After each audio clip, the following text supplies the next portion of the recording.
자, 그러면은 요 부분에 대해서 진지하게 질문을 좀 주셨는데, 근데 이거 진짜 중요한 거라고 생각을 해요. 왜냐 그러면은 저도 회사를 다니면서 주식을 좀 이렇게 빡세게 했었고,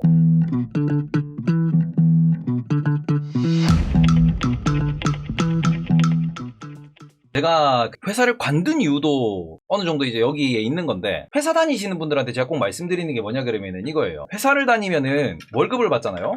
이거를 저는 이렇게 계산했어요. 20일이 노동일이니까 20일로 나눕니다. 혹은 30일로 나눠요. 회사 월급을 30일로 나누면 그게 내 하루의 가치가 됩니다. 이게 진짜 어찌 보면 진짜 자본주의에서 제일 저는 잔인한 계산법이라고 생각을 하는데, 월급이 300만 원이라 그러면 내 하루는 10만 원짜리예요. 그럼 다시 계산을 해봐. 내 하루가 10만 원짜리면은 내가 10만 원이라는 돈을 다 썼어. 오늘 데이트한다고 10만 원을 다 썼어. 그럼 나는 오늘 나아가지 못하는 거죠. 그리고 내가 10만 원을 이렇게 오늘 벌었는데, 술집 가가지고 20만 원 썼어. 그럼 나는 어제를 썼든 내일을 썼든 땡겨 쓴 겁니다. 그리고 내가 오늘 5만 원만 썼어. 그럼 나는 5만 원만큼 앞으로 나아가는 거예요. 이렇게 계산을 때리면은 회사 못 다녀요. 저는 과거부터 약간 이 숫자에 좀 집착을 좀 많이 했었거든요. 근데 제가 왜 이걸 계속 말씀드리냐 그러면은, 이래야 사람이 자극을 받아요. 특히 저 같은 경우에는 회사를 다닐 때 이것도 계산했거든요. 차가 있었어요. 그러면은 차량 유지비가 고정비로 들어가죠. 이거 돈을 많이 모으신 분들이나 이렇게 자산에 대해서 얘기하시는 분들이 차는 최대한 늦게 사라 라고 얘기하는 것 중에 저도 이거를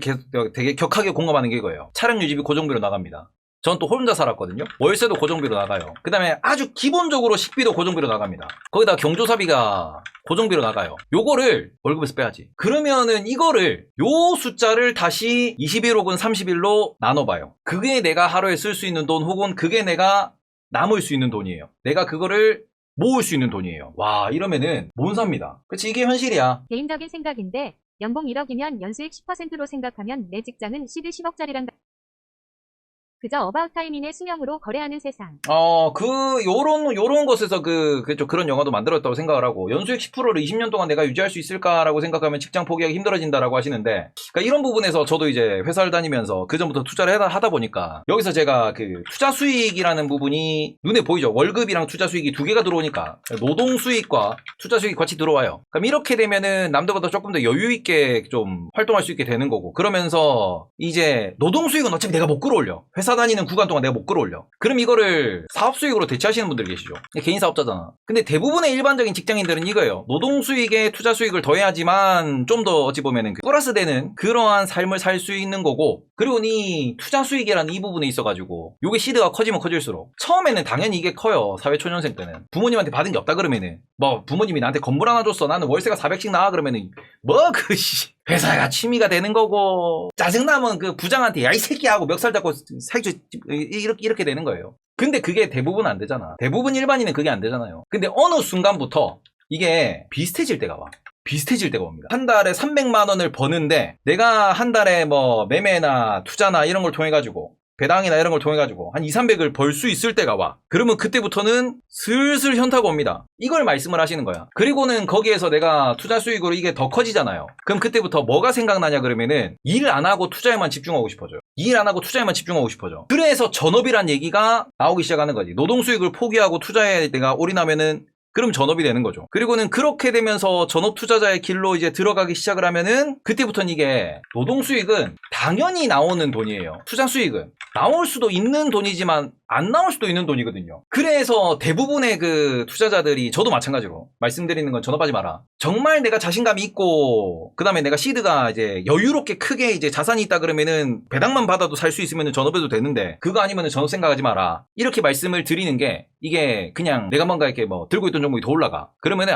내가 또 돈 벌어가지고 또 월급 받아가지고 또 딴 데 투자하면 되지, 이렇게 됐는데, 그게 주식만 계속 생각하면은 그 생각에서 빠져나오지 못하거든요. 그래서 이런 부분에서 이게 기본적인 배당, 제가 국내 포트에서 SKT가 제일 큰 이유도 그거예요. 배당은 깔고 가야 돼. 그리고 저 방송 망하고 방송 못하게 된다 그러면은 나 편의점 알바하면서 주식 투자할 거다. 내가 돈 다 날리면은 편의점 알바하면서 주식 투자할 거다. 이런 말씀을 드리는 것도 말씀드리셨지만 이게 있어야 되거든요. 왜냐 그러면은 시드가 커졌다 터졌다라고 해가지고 내가 하루에 이렇게 매매해서 버는 돈이 하루에 100만씩 벌어. 내가 뭐 2억 3억 가지고 이렇게 뭐 투자를 하는데 몰빵주의로 이렇게 투자해가지고 1억씩 한 두세 종목만 봐. 삼성전자 1% 올라가면 하루 100만원 벌거든. 그거 한 달에 3-4번만 먹으면 3-400 벌어. 그럼 그때부터는 뭐 난 더 벌어서 뭐 시대를 뭐 2억까지 늘리고 뭐 4억까지 늘리고 5억까지 늘리고 10억까지 늘리고. 근데 삼성전자가 확 밀려버리면 2년 3년 밀려버리면 2-3년 동안 아무것도 안 하고 살 거야? 저도 지금 하이닉스에 대해서 긍정적으로 말씀드리지만 하이닉스가 지금 19만원까지 올라가는 지금 상황에서 하이닉스가 더 올라갈까? 고민 되게 많이 해요. 전업하는데 코로나 급락할 때 미치는 줄. 그러니까 우리가 예상하지 못했던 사업이랑 똑같다니까. 사업도 그 주식 투자 안 하더라도 사업하시는 분들 요식업 하시는데 갑자기 코로나 터졌어. 손님이 안 와. 가게 샷다 다 내렸잖아. 사업이랑 똑같은 거예요, 이거는. 그러니까 우리가 시드가 커진다라는 거는 내 사업의 규모가 커진 거야. 근데 주식의 제일 그 문제는 안정성이 없어요. 물론 고배당주를 투자를 한다라고 하면 안정성이 부여가 되겠지만 현금 흐름 캐시플로우 자체를 만들어낼 수 있는 능력이 있어야 그래야 이 그 노동이라는 부분을 조금 등한시해도 돼요. 제가 방송하는 이유도 어찌 보면은 저 뭐 2022년 8월 9월 기준으로 주식 다 마이너스고 그 배당도 안 들어오는 시기잖아. 그러니까 있던 현금으로 버티고 별풍선 그냥 하루에 2,000개 3,000개 받으면서 그걸로 그냥 애들 월급 주고 그 주식 안 팔고 버틴 거였어. 방송도 없었으면 뭐 직원도 없었겠지만 주식 팔아서 내 생활비 내야 했던 거야. 그 저점에서. 어찌 보면은 그런 부분에서 이게 시드가 커지면은 그만큼 리스크도 커집니다. 물리면 돈이 묶이면 뭐 내 개인 일정도 있을 거고 해야 될 것도 있는데 못하게 되거든요. 그러니까 노동의 가치에 대해서 현타가 오는 거는 저는 이렇게 말씀드릴게요. 이거에 대해서 현타가 오는 이유는 아직까지 제대로 안 물려봐서다. 저는 이렇게 말씀을 드리고 싶습니다. 형 그럼 배당주로 안정적이게 모아간다면 스크티 말고 국장에서 뭐가 괜찮아? 나는 크구 모으고 있는데. 일단은 배당으로 중심으로 보면 은행주가 맞고 아니면은 메리츠도 그렇고. 왜냐면 메리츠 금융지주는 자사주 배입 소각이 워낙 이게 빵빵하기 때문에 그런 부분. 그러니까 우상향할 수 있는 기업이라 그러면은 그 우상향할 수 있는 기업이라는 그 기준에서 매출이 우상향을 하느냐 요걸 계속 봐야 되거든요. 매출이 우상향할 수 있느냐. 맥쿼리는 너무 느려요. 저는 맥쿼리보다는 메리츠 그리고는 은행주들 정도를 보시면 좋을 것 같고 아니면은 고배당으로서 계속 꾸준히 증가하는 거는 국내는 은행통신밖에 없어. 아직까지는. 그러니까 장기적으로 내가 회사를 다니면서 배당을 꾸준히 월에 배당 수익을 한 7-80만 원 정도 만들면은 정말 이게 그 안정적이긴 하거든요. 회사 다니는 기준에서. 회사 월급 플러스 7-80만 원이기 때문에 그거는 이제 그 따로 배당 세금이 나가는 것도 아니고 내가 뭐 예금 적금도 있을 거니까. 아니면 좀 더 이제 좀 빡세게 올린다 그러면 한 150만 원 정도까지 올려도 돼요. 그러니까 말 그대로 그 150만 원 정도의 그 월에 배당이 들어오는 만큼 깔아는 놔야지. 150만 원씩 배당 받으면 얼마나 사야 되냐고요? 150만 원치 받으려면은 요렇게 계산하시면 됩니다. 1800 정도 받아야 되죠. 100 나누기 6 곱하기 1800 요 정도. 깔아 놓으시려면 이 정도 있어야 돼요. 딱 요 정도야. 요 정도는 기본적으로 깔고 가야 돼. 그래야 원룸 하나 잡고 편의점 알바하면서 주식 매매 하려 그러면은 기본 한 달에 150은 깔려야 될 거 아니야. 근데 이게 제가 노동의 가치를 기준으로 이제 계속 말씀드리면은 배당을 생각해 보세요. 내가 얼마의 원금에 지금 월급이 배당으로 나오는가?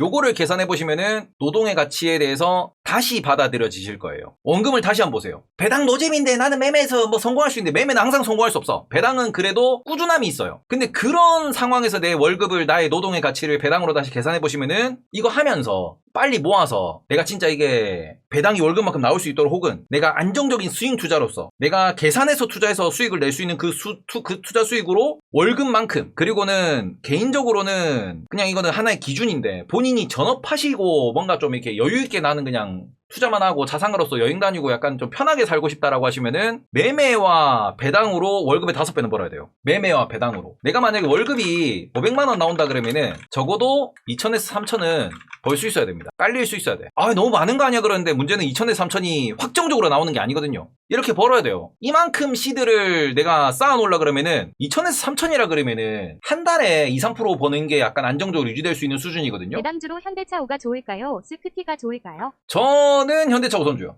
자동차 산업이 더 빠르게 성장하는 거는 그거는 뭐 통신업보다 훨씬 빠르게 성장한다고 볼 수 있는 거기 때문에 현대차가 잘하고 있으니까 둘 중에 하나만 고르라 그러면 저는 현차우가 여전히 좋다고 생각합니다. 시장 4-5개월 떨어질 때를 대비해야 된다. 그것도 그렇죠. 그것도 그렇고 이래야 시드가 늘어요. 그잖아. 왜냐면 이게 내가 500 벌어 쓰고 뭐 아끼고 시드 늘리고 이런 식으로 하는 건데 2-3천은 있어야 내가 먹고 자고 쓰고 마음 편하게 돈을 굴리면서 시드를 더 늘릴 수 있어요. 그리고는 이렇게 벌어야 안 풀린다 싶을 때 쉴 수가 있어. 제일 중요한 게 매매 매매하다가 안 풀리면 쉬어야 돼요. 매매하다 안 풀리면. 쉬려면은 뭐 해야 돼? 쉬려면 미리 벌어놔야 될 거 아니야. 이 정도는 벌 수 있어야 2022년 봐봐. 1년이거든요. 국장 기준으로 보시면 한 번 빠지면 3개월에서 6개월 빠져요. 삼성전자 빠지면 2년 빠져. 삼성전자 2년 빠지는 동안 장이 완전 개판나. 그렇기 때문에 이 정도는 벌 수 있는 시드를 만드셔야 되고, 이 정도면 얼마인 줄 알아요? 이 정도 원금 10억이에요.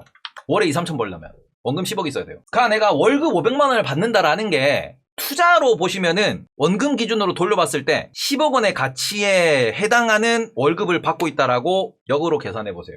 그러면은 노동의 가치가 엄청나게 내가 지금 월급을 받는 것 자체가 의미 없는 무의미한 일이 아니에요. 그리고 이걸 말씀드린 이유가 계속해서 돈이 들어와야 투자를 해도 물류도 안정적이고 실수해도 메꿀 수 있고, 그리고는 제일 중요한 거, 전업 투자자는 대출이 안 되거든? 은행 가서. 월급 받으면 은행 가서 대출되잖아. 회사 나오면 제일 막막한 게 그거예요. 대출이 안 돼요. 월급을 따박따박 받으면 이게 월급에 증명서가 있으니까. 물론 시드가 10억 이상 넘어가면은 본인이 법인 세우고 그 법인에서 내 월급 빼면서 할 수 있지. 할 수 있어. 그러니까 이런 부분에서는 이 월급이라는 부분이, 회사라고 하는 부분이 가치가 없는 게 아니에요. 하루 100만 원 번다. 매일 100만 원 벌 수 있는 게 아니잖아. 1억만 있으면 1억만 있어도 삼성전자 단타시면 하루 100만 원 벌어요. 근데 그게 매일 되는 게 아니잖아. 그렇기 때문에 이런 부분에서 요새 월급 뭐 사회초년생 기준으로 뭐 월급이 뭐 300이 넘어간다 이런 얘기도 나오긴 하던데, 그게 원금의 5억 6억에 해당하는 돈입니다. 투자 기준으로 보시면. 그리고 그 부분을 다시 요걸로 돌아가서 생각하시면, 여러분 놀랍게도 이 모든 가정이 결혼 안 하고 있을 때 이야기입니다. 맞아요. 결혼하고 애 있으면 더 벌어야지. 그럼 이렇게 보셔야 돼. 이렇게 보셔야 돼. 저걸로 다시 역산하셔야 돼. 저거 300 벌어도 남는 게 없잖아. 300 힘들어요? 우리 회사 직원은 많이 주는데. 새우 300은 생각보다, 그래요? 새우는 힘들더라. 7천 때리니까 450 나가더라. 중소기업 다니면 연봉 5천 넘기기 어렵다고요? 그건 맞지. 아무튼 직원 더 뽑으라고 안 돼요. 네, 여러분들 풍으로 저희 편집자님 새벽에도 일 시키는 거기 때문에 내 스케줄에 맞춰서 일 시키려면 그 정도 줘야지. 그렇지 않아? 언제든지 야 뭐 나왔다 편집해라 그러면은 엄마야 안 좀 고소당해. 형 나 애 셋인데 플스 사도 되냐 그러는데, 그거는 내가 아니라 와이프한테 물어봐야 되지 않을까요?